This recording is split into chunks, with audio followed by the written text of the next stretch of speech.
La santé n'a pas de prix, la santé n'a pas de prix, c'est pour cela nous vous recommandons l'eau potable Achille Aqua. Déjà à Kinshasa, tous les 24 communes, Achille Aqua, l'eau potable est là. Les abonnés de la chaîne YouTube Xile Boteloa, nous vous recommandons l'eau potable Maya Peto, Maya Kimia, Maya Bangelou. Senga Achille Aqua, partout où vous êtes, le numéro est là. Écrivez-nous, appelez-nous, contactez-nous, nous sommes là. Et la livraison à domicile, ça s'est fait avec beaucoup de sécurité. Achille Aqua, Maya Kimia, Yapeto. Salut, bonjour la famille. Mbote bande konyoso bolandaka biso. Bonjour, bonsoir. Wana boyebi. Yango et dépendaka vraiment ming na air oyo okolanda Ursule Boteloa TV. Alors le lote ko lobela likampu moko pasteur Mike Kalambay apesi message moko pona batu nyonso. Donc pasteur Mike Kalambay apesi message pona peuple de Dieu pour na biso ba congolais. En tout cas message wana eza makasi mingi ngana ko préférer côté la bino bolanda message ya pasteur Mike Kalambay alobi nini na message na ye oyo apesi biso. Bana onanga kaka ndenge ezalaka na ndenge moko bien na système moko ya kitoko makasi. En tout cas wana boyebi déjà batu tout o bolanda Ursule Boteloa TV. Boyebi déjà awa bonjour bonsoir et dépendara na ngona ba héros kolanda biso. Alors si vous êtes nouveau sur notre chaîne Kande Tolobara sur les ambalno pendi à liboso au quotidien Ursule Boteloa TV, tangozo s'abonner, kobosa na te cliquer cloche à notification pour que prochainement Olanda ba analyse na biso nyonso tokotia. Donc prochainement et si ka nyonso oyo kozala okolanda ba analyse o Ursule Boteloa TV a kotie la bino. Alors bande konanga tozo le kapenza na message ya papa na biso Mike Kalambay na totie la bino message ya pasteur Mike Kalambay tolanda yango biso nyonso et puis tolanda yango na bokebi nyonso. Wana pesi mbote na papa na biso putu mashalaba depuis Wembek donc Cape Town tombe balobi Wembek c'est Paris. Tant tolo ba Wembek to mona directement papa na biso putu mashalaba. To pesi mbote na biso na Linda bukulu ya balinda sans oublier maman na biso Yvonne Princesse Alegria, ce qui toye koto toye na Madeleine Aketa. Ba bisous na yo vraiment ici kozali. Je t'aime beaucoup. Ba bisous na bien so ba yebanso o bolinga Ursule Boteloa TV boza ebele o bolingara biso ba auto tangi ba kombo na ba auto tangi ba kombo te. En tout cas je vous aime tous. Donc nzamba pambola bino nzamba lola a mona bino na nde bo soutenir chaîne na biso ekende liboso. Mama 2024 Gavker to Yelibino solution. Bon na ba problème ya trompe, fibrome, myome, kyste, règle abondante. Gavker to Zalina solution. Yo oyo kota ménopause atana 65 ans na Gavker oko simba mwana. Ebongo oyo etali fertilité masculine. Ma papa to bossani binoté, faiblesse sexuelle, éjaculation précoce, insuffisance des spermes, topé agrandissement de pénis. Bossa ya mwasi et kimayo Kimobali etelemaka bien te awa yoka yango etelemi ebongo oyo etali loposo vergeture babengi nduta bouton tache acné Gavker ba produit ya solo teint uniforme na 5 jours ya pamba oteli talendenge bimi kitoko na feti tozali na gamme complet ya kopakola ya injection ya comprimé na ya suppositoire. Ozali na problème ya hémorroïde interne topé externe papa mama kaka na 2 jours ya pamba omoni changement total. Pour na maladie ya tension, diabète, AVC, topé obésité, lobiko ezali perte de poids sans okota salle de sport. Kisi ya injection pe comprimé na Gavker bikalibela olingi okima suki pe mandefu ya pembe benga biso na lombango po awa tozali na solution moko durable. Ba produit na biso nyonso ezali 100% naturel pe esalemi na ba plante na ba industrie ya Angleterre pe Allemagne. Benga biso na numéro oyo plus 44 74 05 65 35 48. Gavker solution ya santé na yo. tolobaka toujours ba remarque na bino tozaka na posa nango alors ba remarque na bino numéro na biso eza wana oya monika za na remarque ya kosala numéro na biso eza wana bo contacter biso oza na remarque oza na entreprise moko lingi pub nango eleka awa na Ursil Botelwa TV en tout cas ko hésiter te ya ko contacter biso to solola na limemia nyoso yango bandeko nanga na minute na linatiela bino message o nini pasteur Mike Kalamba ya lobby o batu ba lobeli bino mo boyebi déjà après ka concert au pasteur Mike Kalamba ya betaki mukili lobaki déjà bino mo boyebi concert wana elobisi mukili pourquoi lobisi mukili po bato ebele pe bakufi pourquoi lobisi mukili po bino mo bomonika ba makambo elekaki wana alors pasteur Mike Kalamba ya sali vraiment message na ye pona kolobela batu asali penza message na ye malgré zalaki na kati église mais message vraiment eyokani ezaki na kati église mais message ebimi déjà pona mutu nyonso ayoka message tolela ki plein bolela ki plein pasteur Michael bibo sambela ki pona plein et ana bato ebele bakota ki ba prière nzambe sunga pasteur atondi sa stade à la tondi si stade boyeli suko déclarer wana eza message ozo bimana munoko ya yemuko papa na biso Mike Kalamba alors bandeko nanga bo aimer vidéo s'il vous plaît aimer penza vidéo telanga j'aime vimba telanga vraiment j'aime vimba et osa malamu mingi tolanda sans oublier abonnez-vous commentez likez partagez tolanda c'est tout pour lui. Dieu veut que tu laisses tout pour lui. Je l'ai expérimenté au stade, je vais te le dire. Zambe full. Zambe stade plein. Vous avez tous prié pour les pleins. Mais ce qu'on a besoin de mystique. Elle va bosser panier à pesibino et balé. Bosangina n'enga au gérer.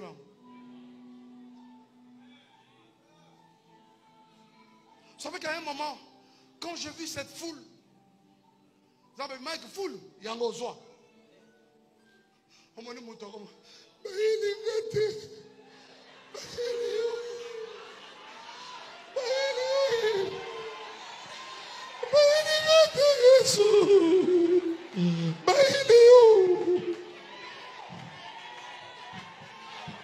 parce que quand la gloire descend, tu dois t'oublier toi. Tu dois t'oublier. Mon Dieu. Oyo mutunini oyo. Yayo ni pambole kabola kayo na nzambe. Hey! Jésus d'abord et lui seul d'abord. Écoute-moi, tu ne dois pas aimer Dieu pour ce que Dieu fait dans ta vie, mais aime Dieu pour Dieu. C'est tout pour lui. Dieu veut que tu laisses tout pour lui. Je l'ai expérimenté au stade, je vais te le dire. Zambe full. Zambe stade plein. Vous avez tous prié pour les pleins. Mais ce qu'on a besoin de mystique. Elle va bosser panier à pesibino et balé. Bosangina n'enga au gérer.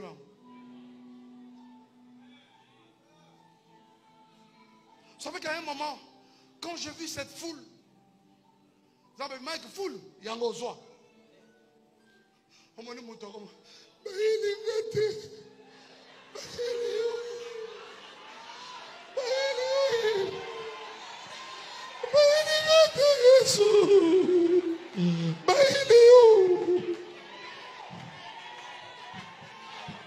Parce que quand la gloire descend, tu dois t'oublier toi. Tu dois t'oublier. Mon Dieu. Oyo mutunini oyo. Yayo ni pambole kabola kayo na nzambe. Hey! Jésus d'abord et lui seul d'abord. Écoute-moi, tu ne dois pas aimer Dieu pour ce que Dieu fait dans ta vie, mais aime Dieu pour Dieu. Écoute ekotaki na mateya ka lokwa baje ekotaki vraiment na mateya pasteur Mike Kalambai atei ndenge a expérimenté gloire ya Nzambe pana ye. Pasteur Mike Kalambai atei ndenge Nzambe asaleli ye pona concert me bandeko nanga sobo moni ba commentaire ebele bozala choqué. Sobo moni ba commentaire ebele ba koseka.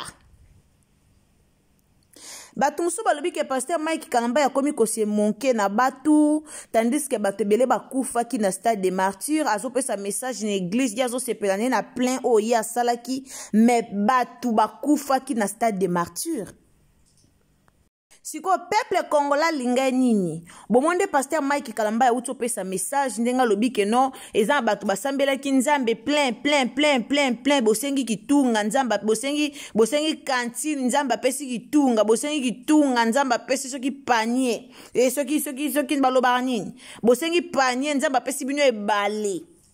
Wala maloba o pasteur Mike Kalambai lobi batu ba sepeli te batu ba commenter batu ba fingi pourquoi parce que pasteur Mike Kalambai ya sepeli na plein o asalaki tandis que batu ba kufi tandis d'autre part to luka penini bongo pasteur akoboya plein wana po mutu tous abeti stade de martyrs azelaka sala plein mutu tous oka betaki stade azelaka ka batu pena don stade pene tondi bakiti esili batu batelemi batindi kani bafinani mutu to azelaka eloko wana mutu to azelaka eloko wana bandeko nanga mutu nyonso azelaka eloko wana. Lelo pasteur asali azoteya na mateya na ye alobi kasalaki plein tokozana biso ndeti ngana ozala étonné parce que pasteur Mike Kabanda da kolobela plein na o avant kuta sala avant kuta beta stade boyebi bino moka sala ba propagande na ye awa atamboli na l'église boni poka sala plein l'église boni o pasteur Mike Kalambai atamboli tango bengsa déjà bengsi wera bengsi fali boyeba ke ba wario boya tanga bengsi wera boyeba ke ba fanya wenge boya. Donc tanga bengsi wera toyeba ke bafanya wera bo yangi ma boyebi déjà kazaka na batu yangi ma boyebi déjà kana bersi ana peloton sakana te alors tant déjà ba bengisi il faut y s'attendre que ezalaka plein. Le pasteur Mike alela ki plein wana batu ba kufa ou pas ba famille de to ki pasi to bungsi ba ndeko na biso ba congolais belé ba famille belé ba leli mais quand a yende ngazawana atao batu baleli batu ba kufa ou pas ya beti concerne pour la gloire de Dieu. Ya beti concerne pour la gloire de Dieu. Ata selon biso tolobaka o eza susu gloire Nzambe te po pa Nzambe to perdra ba am te pa Nzambe to gagnera ba am makambolo ba minyango bela tato lobi na biso bon mais pas na ye amona ka ke non mission accomplie. Eza nango bongo. Tout mon message est passé dans l'église. Batu balobi, batu ba commenter, batu belé balobeli likamba pasteur Mike Kaza agité, pasteur Mike Kaza na moi comportement moko ya agitation, pasteur Mike Kalambai azana moi ba comportement moko ya immaturité, wana pena ezana ba commentaire presque mututo akomike pasteur Mike Kaza na immaturité, pasteur Mike bandeko mutuna mutayeba ndenga vivraka. Mutuna mutana ba makambu na ye. Mutuna mutupe ana bandengene. E ana batu musu ba monaka, mutu musu ba mono mutu aza mature, mais mutu musu ba mono o immaturité sakana te. Donc vie ezaka bongo. E ana batu musu ba mona mutu aza mature, mais ana batu musu ba mona mutu aza na immaturité. Lelo bat babengi pasteur Mike Kalambai immaturité pourquoi? Musu pona ba acte na ye, na pona ba makambu na ya zoloba, na pona ba makambu na zo sala. Acte mo pasteur Mike Kalambai asala ki na stade de martyrs asenga ki pardon asengi peuple de Dieu pardon pona nga na mona ki ma bête c'est normal asenga pardon par rapport à mambo eleka ki na internet oh nanga ina yo to yebi oh yemo kalo baki ke na ya solo na ya lukuta asengi pardon donc c'était normal asenga pardon mais ça batu belé ba monier immaturité par rapport ya wana et ana batu ebele.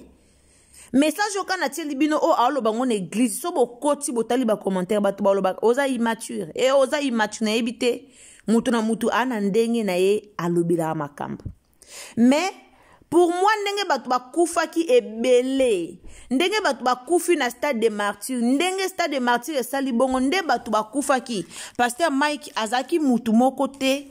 Aya susu kote ya akotisa kombo ya makambo elekaki na stade de martyr. Soit aya kobetela plein wana tolo. Jamais.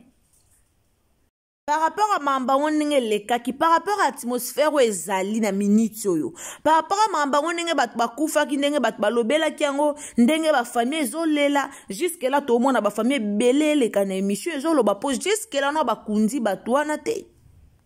Nanu bakunzi batu wana te, ba famille belé lelaki, ba famille belé ba bungisi batu na bango. Pourquoi mutakeye moko concert, asombi biye na ye, akei, akoti na mbouteillage ya batu, batu balekaki ebele, batu bakufi po batu balekaki ebele osakana te.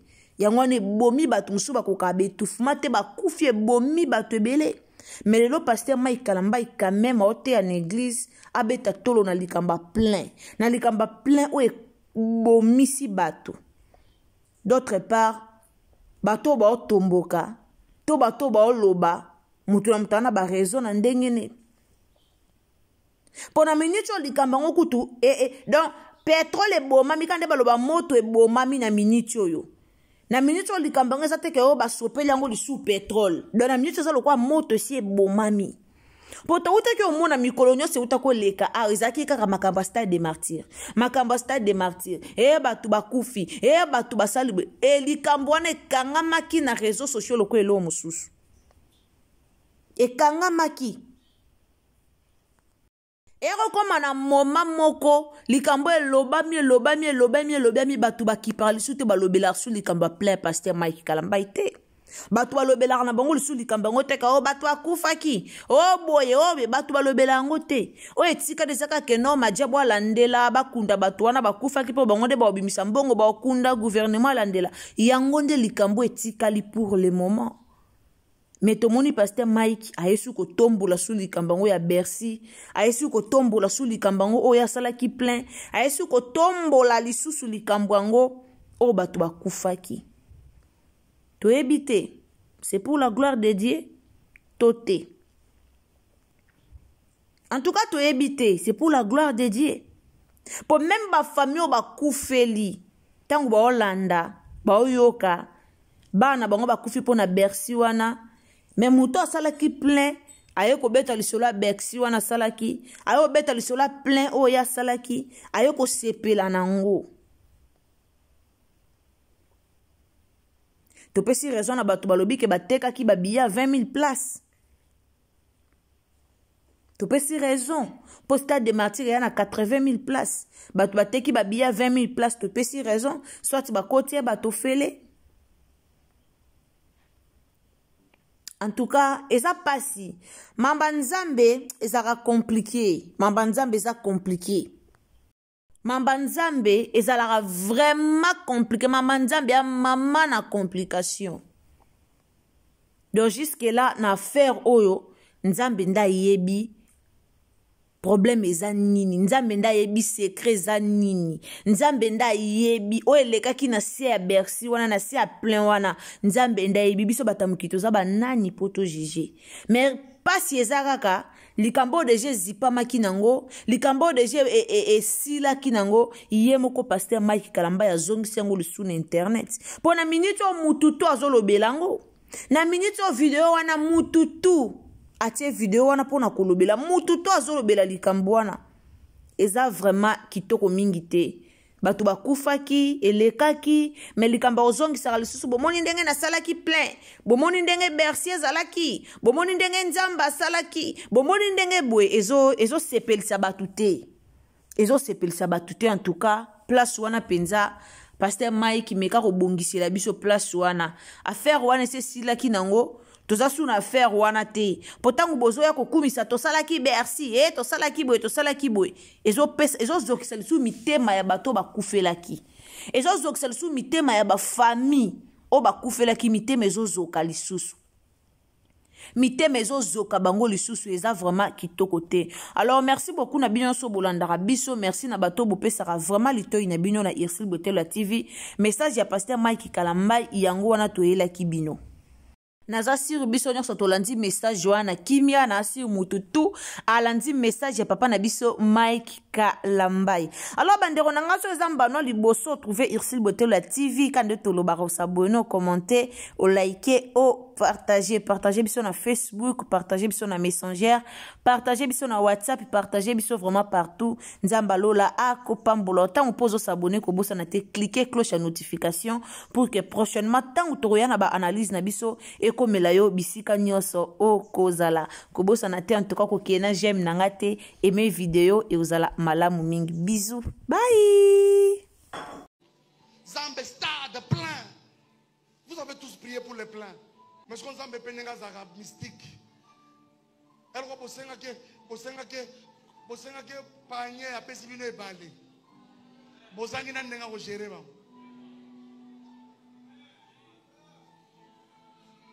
savez qu'à un moment, quand j'ai vu cette foule, vous avez Mike foule, il y a un oiseau. On m'a dit,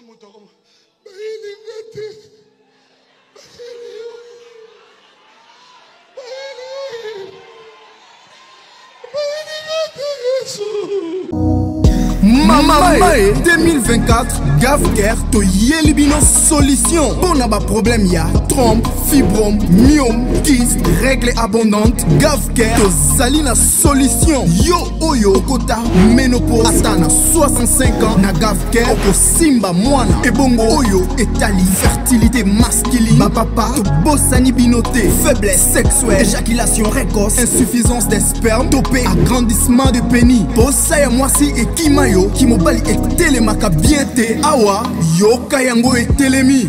Ebongo oyo etali loposo, vergeture, babengi nduta, bouton, tache, acné. Gavker ba produit ya solo teint uniforme. Na 5 jours ya pamba oteli talendenge bimi kitoko na feti. Tozalina gamme complet ya Coca-Cola, ya injection, ya comprimé, na ya suppositoire. Yeah. Ozalina problème ya hémorroïde interne, topé externe, papa, maman. Kaka na 2 jours ya pamba omoni changement total. Pour na maladie ya tension, diabète, AVC, topé, obésité, lobiko ezali, perte de poids, sans okota salle de sport. Kisi ya injection pe comprimé na Gavker bikalibela. Olingi okima suki pe mandefu ya pembe benga biso na lombango po awa tozali na solution moko durable. Ba produit na biso nyoso ezali 100% naturel pe esalemi na ba plante na ba industrie ya Angleterre pe Allemagne. Benga biso na numéro oyo plus 44 74 05 65 35 48. Gavker solution ya santé na yo.